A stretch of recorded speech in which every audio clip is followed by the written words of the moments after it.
Well, what is your attitude towards state schools? Do you think them satanic and their founders devils? I accuse the founders of no conscious error, but I say that the system, whilst not positively teaching satanic doctrine, is truly an agent of the devil rather than of Christ, insofar as it omits religious formation as an integral part of its program. The child may be taught to be outwardly respectable, but he finds no adequate interior motive for his private conduct. He is animal rather than spiritual. He is not conscious of being a child very dear to God. What religion he may have secured in other ways is not consolidated, and it soon disappears. A very small proportion of children thus trained bother about religion after they have set out on the path of life. And all this is certainly not a matter of grief to Satan.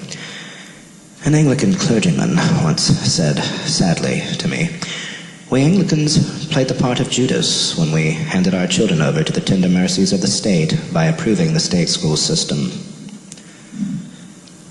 Well, I would say the state offers the best schools in the world, irrespective of religion. And that is self-contradictory. Education, which abstracts from religion, the very soul of true education, cannot be the best. That is not true education, which fills the mind with facts and figures, but which does not form the whole man, intellectually, morally, and religiously. Every bit as much, if not more time, should be given to the child's moral and religious formation. Well, anyway, the Catholic religion does not turn out men of great learning. Christ did not say, "Learn of me to be a man of great learning," but to be meek and humble of heart. His religion was not intended to turn out men of great learning, but to turn out men of Christian virtue. Men have been endowed by God with brains for the acquiring of ordinary learning, and that learning is the fruit of deep study and application. But if you mean that no man professing the Catholic faith has ever been a man of great learning, you are sadly mistaken. Did you ever hear of a St. Augustine in the 4th century, or of a St. Thomas Aquinas in the 13th? Galvanized iron should remind you of Galvani, who died in 1796, an excellent Catholic.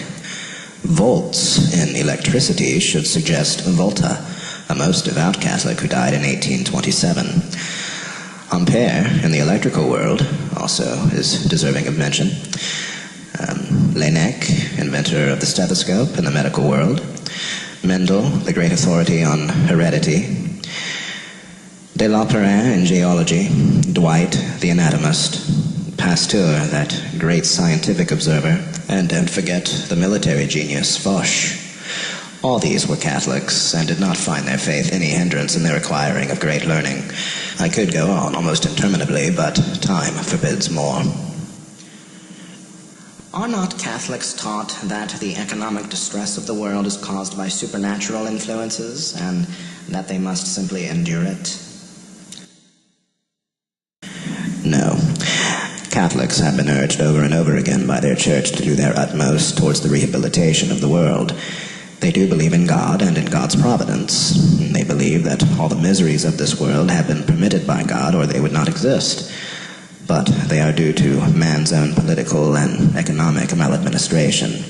Catholics also believe that if men lead evil lives, they forfeit the right to God's blessings, both spiritual and temporal.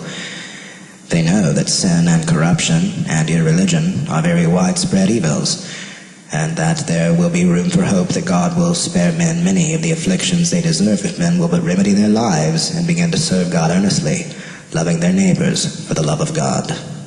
Your church will be useless until she preaches less individual salvation and more social salvation.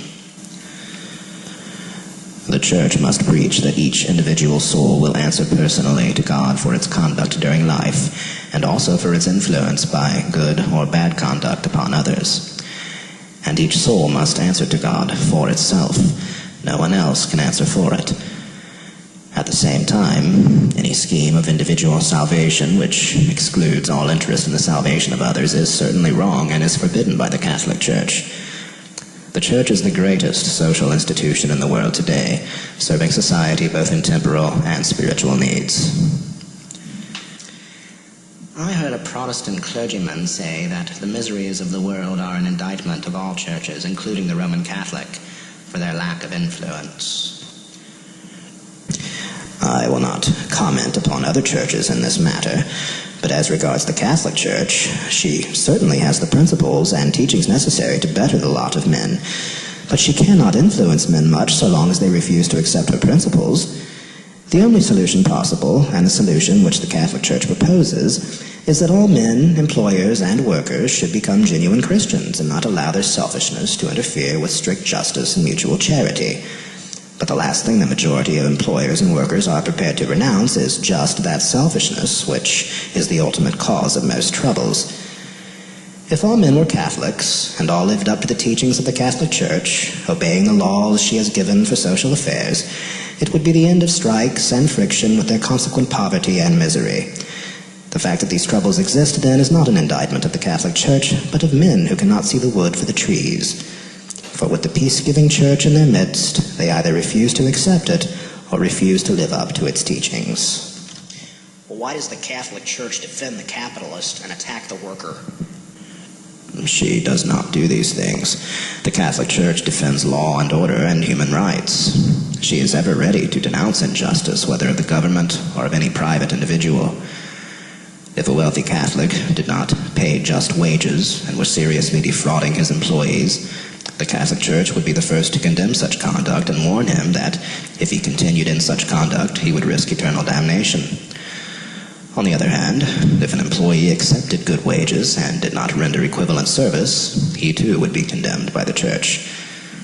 The Catholic Church neither denies nor approves present-day miseries. And since the world will not listen to her principles, she turns around and tries to relieve all the misery she can by every possible kind of charitable organization. Well, why don't you condemn all rich men as criminals? Some may be, and when they sin, they are condemned by the Church. But not all rich men are criminals. A man can lawfully acquire property and wealth and build up a legitimate state in life by his diligence and ability. Well, when did the Catholic Church first endorse the holding of private property? The right of private property is a natural right and has always been held by the Church. When God gave the commandment, "Thou shalt not steal," he acknowledged that men could acquire property to which others had no right.